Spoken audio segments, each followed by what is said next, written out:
dégg naa nee nañ politique gu Sénégal du ëmb day xëy. wësi.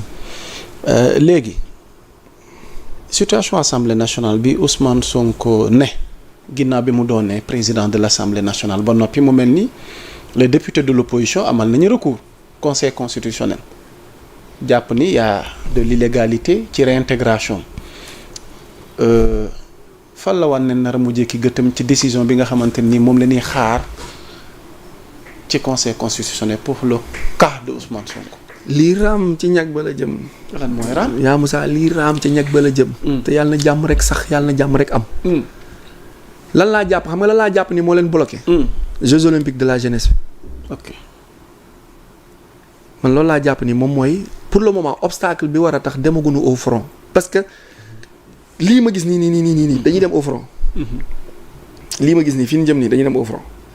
front bi nag mën na durer 2 jours wala mu durer 2 mois wala yàlla rek xam mais jàpp naa ni Jeux olympiques de la jeunesse bi Sénégal war a accueillir. bokk na ci liy constituer benn frein à ce que yenn dossiers yi wala yenn problème wala tension politique yi duñ ci egg donc octobre la peut-être novembre Jeux olympiques yi jeex.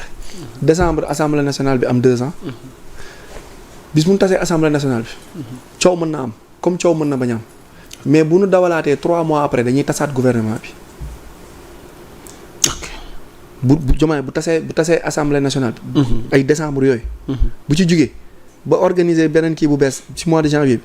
février mars avril mën na demaat ci beneen gouvernement bu bees. bu defee 4 avril ba pare 2027 mën na defaat beneen gouvernement bu bees boobaa na ngay gis gouvernement d'union nationale gouvernement boobu ngay fekk waa APR waa PDS waa Amadou Ba waa ñun ñëpp waa ji dajale leen def composition. dajale. te foofu noonu bu fekkee lii la am dakkul bu nu yeggee foofu Ousmane Sonko du nangoo jël ndaare parce que mënul créer Diomaye constituer ko taxawal parti def cooli ba pare di féete ginnaaw day ñëw far day ñëw bokk tegaat Diomaye loxo mu jëlaat 2e mandat. ok yan point su ma ko fàtte te mu marqué la lool ci échange bi. bon te nga bëgg cee dikk. peut-être côté France Sénégal bi daf ko réussir j'ai bien aimé discours boobu noonu oui j'ai trop bien aimé souverainiste. oui j'ai trop bien aimé discours boobu xam nga man souverainiste laa moo tax ma gëm ay Trump ay Poutine ay Xi Jinping parce que man loolu laa gëm ni mooy développer réew nationalisme baaxul démocratie baaxul socialisme baaxul capitalisme baaxul non baaxul c'est démodé ñooñu créé nañ ay guerres yu bari ci àdduna bi courant yooyu ma la wax perturbé nañ ay sociétés yu bëree bëri dëkk souveraineté patriotisme loolooy doxal réew waaw l'amour de sa patrie kenn ku nekk contribuer dëkk bi am nit ñi am ba pare ñu yaru avancé donc le fait que mu rappeler leen ni leen immigration bi bientôt mu def sens inverse bi que yéen nu soxla Japon sax am na noir lu rare Italie équipe nationale Italie su ma juumul équipe bi amul noir qualifié wul mondial la puissance de la race noire mi ngi judduwaat ñi ngi conquérir le monde bu nu yaafus bu nu yambar ñun àdduna bi ci sunu loxo la nekk lu nu bëgg dañ koy am effet contraire bi léegi mu am Niger moo yor la plus grande base le plus grand réservoir d'hydrogène uranium pur dans le monde àdduna bi ñëpp ko soxla pays yooyu ña ngay def ni di dem mais loolu li leen manqué après mooy benn souverainisme bu dëgër mooy que qu'incarne actuellement Ousmane Sonko ci discours am boobu noonu mu wax français yi ni leen yéen a ñu soxla ñun soxlawul leen de toute façon c'est l'Afrique qui gagne parce que France 11 yi 9 yi ñëpp ñuul te boobu sax neexul ki jiite fédération française de football sénégalais la le président de la fédération sénégalaise de football baayam sénégalais la il s'appelle Philippe Diallo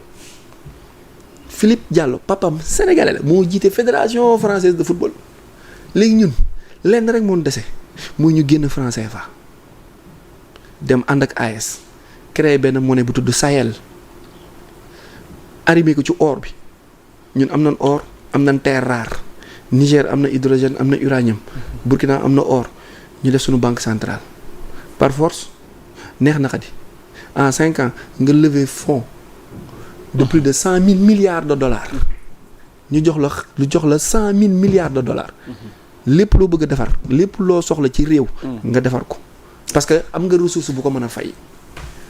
Ok. Donc côté boobu j'ai aimé. S'il n'y a rien à ajouter, en résumé, qu'est-ce qu'il faut retenir de cet échange? En résumé, point, voilà. En résumé, il était en train... mais ñu mën a wax lépp. Ouais. Donc bëri na lu ñu war a mën a wax.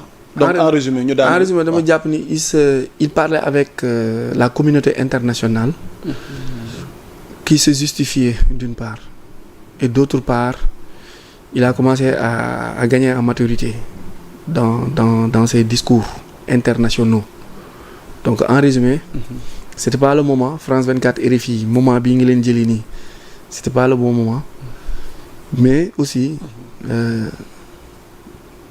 mënoon na aussi quelque temps après mu may sans limite Seneweb 2S Sénégal 7 ñu toog ak moom wër ko on parle sur les questions politique locale politique nationale bi aussi da ciy baax mu doon en wolof pur mu nekk question réponse aussi. ok voilà. amatina solo yóbbante leen questions yi wala suggestions yi dinañ ci dikkaat bu fekkee waxtu wi may na ko donc yéen ñiy doog a dabe ñu ngi leen di béggee dinañ jox seen wàccuwaay yéen ñi seetaan ci réew mi ak biti réew. Arona damay ñëw ak yow nag ci dossier Azer. fan lañ nar a mujj ci bile dossier nga xamante ni boobaak léegi mi ngi continuer di wóyale feuilleton bi d'épisode en épisode. Je pense que la dernière sortie du DG de l'Azer Jean-Michel il est catégorique et que fa mu ne woon jugu fa. waaye mel na ni Thierno Alassane tamit fa mu ne jugu fa yoon nag mbir mee ngi ci loxam. ñu xaar fal la wànneen war a mujjee ki gëtëm. À ton niveau ak fi mbir yi toll nii tey qu'est-ce qu'on peut retenir Arona Niang. man Jean-Michel dama ko yërëm en fait dama ko yërëm quoi parce que xale la ñu jox ko patate chaude. Non, l'âge ne compte pas. La valeur d'un homme, la valeur de l'homme n'attend point le nombre de ses années. Le nombre de ses années yaa Moussa. waaw yaa Moussa Jean xale la. c'est pas l'âge. la fan nga bëgg waxee boo ne Jean-Michel xale la. mooy xale boo xamante ni li mu wax dégg nga ko. waaw. vraiment mi ngi xaar ku ko ci tudd ne ko jël nga wala def nga. en fait dafa ñaayul. kon xëy na wóolu na boppam. waaw su ma nee xale la mooy ñaayul. mooy intellectuel futé naanaan. jàng. nekk major ci promo yi fi mu doon jaar yëpp yitee major. mu dem tugal France wala xam ma ban réew ci Europe dem jàngi mooy su ma nee ñaayul mooy buuxantewul ci biir dëkk bi mooy buuxantewul forotewul ak la réalité. local bii fi ne nii ba mën a comprendre yenn ndëpp yeeg ak sul yi dafa ñëw am xalaat bu set bu leer bu rafet ñu indi ko dénk ko mu jàpp ni mu correcté xelam ni mu setee ni mu laabiree noonu mu jàpp ni société bi mu nekk ak réew mi mu nekk ni moom xalaatee ci jub noonu la nit ñi di doxe léegi nag il reçoit des coups moo tax ma ne xale la mais pas ci expérience wala ci xam-xam ba pare moom dafa hérité pas créer dafa hérité Azer bu am problème léegi nag comme l'État est une continuité boobu dal ci kaw mais du moom du Jean-Michel mais Azer la léegi nag comme ni ñu waxee fii nee leen politique doo sàng sa moroom doo ko sànk xam nga ñun ni ñu jàppee politique xam nga ne li ñuy wax ci politique baaxul politique àlaxira amu fa. àdduna la yam kon lu la neex dafa lu la neex waxal. Donc il a eu la malchance de se retrouver au mauvais endroit. Oui. sababul dara. Merci. waaye fekkee ko ci boole. nag te doonu ci dara te doonu ci dara léegi nag day encaissé endossé lëbëj gi yëpp ak sulli. yow sunu entreprise yi bari yi yaa Moussa xam nga lu leen sonal ak sunu réew mi lu tax mënut a avancer. intermédiaire. yaa ni ma mani la baal ma gérer la après nga ni ma wala après nga jox ma jox la.